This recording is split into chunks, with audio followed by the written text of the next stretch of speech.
What's going on, everybody?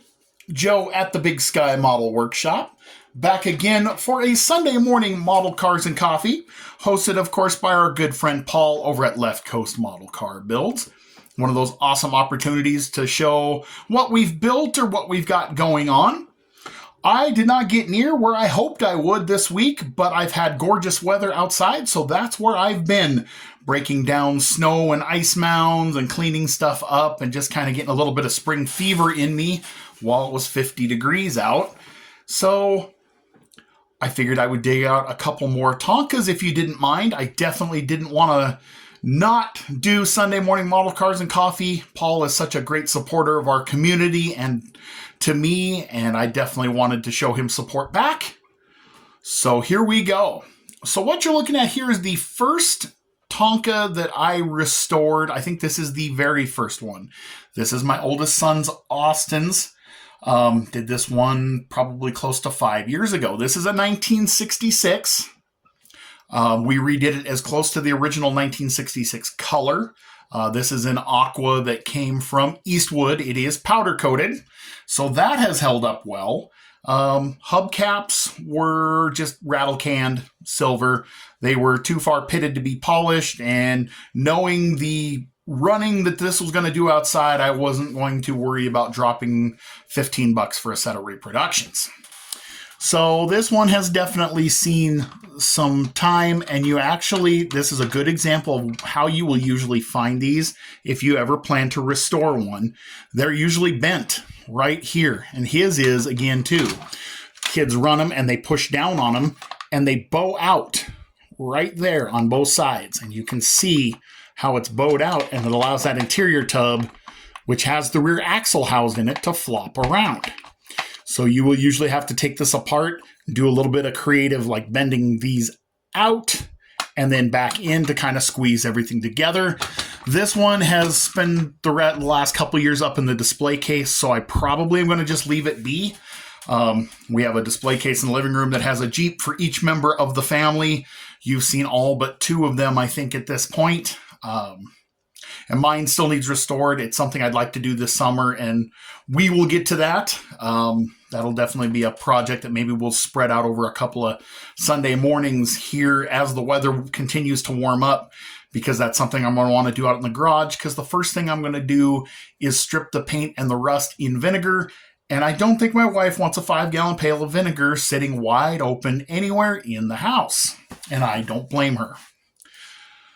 So anyway, these are pretty cheap to find. If you want to get into Tonkas, into restoring Tonkas, and you want to start with the old vintage stuff, it's hard to beat a Jeep. You can find these for $10 or less a lot of times.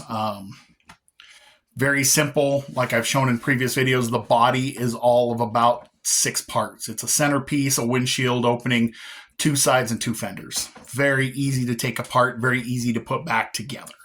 Not much to them. But as a contrast, here is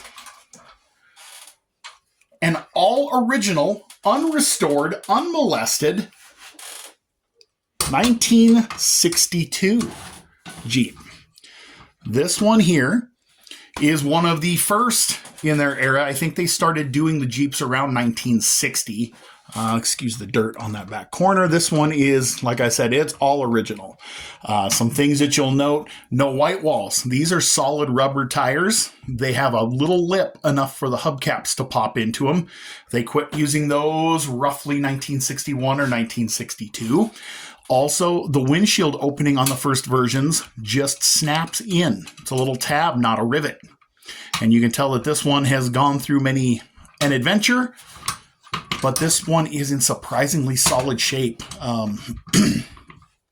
Not really bent. The interior tub sits in it nice and firm. Really awesome. The only thing that these two are missing is their steering wheel. They have the early versions had a rubber steering wheel. The later versions were plastic, and they just snap in that hole, and they're always missing. Just always missing. So anyway, so I know not styrene, not plastic necessarily, but they are scale, and they do involve some modeling if you want to put one back together. So there you go. There's a comparison between a restored yet worn out again version and an all original. Pretty cool. I maybe will make some repairs to Austin's and put it back on the shelf for him. But that's all I really had this week, guys. Sorry I didn't get near what I wanted to get done down here, but don't fret. I have got progress made, and I will be done with my zombie/Saturday night short track build sometime this week, and we'll be sharing that with you at the end of the week. I'll be gone next weekend, so no Sunday morning model cars and coffee. Well, I take that back. I will do the reveal on it for Sunday morning model cars and coffee. So you will get to see the dirt car next Sunday. Otherwise, not much else. Just getting ready to get started on Andre's next build. Andre just turned, or is about to turn, 10 on the 11th. And Gus just turned 7 this week. And I've got a couple more kits coming for him. So stay tuned, because we're going to work on a couple of snap kits together. He's pretty excited, and so am I. And we've got plenty of cool stuff coming down the road, guys. It's going to be pretty cool. Hope you guys stick around. Sorry I didn't have anything to end the week with, but we'll make up for that. So hope you had a good week. Hope your next week treats you awesome.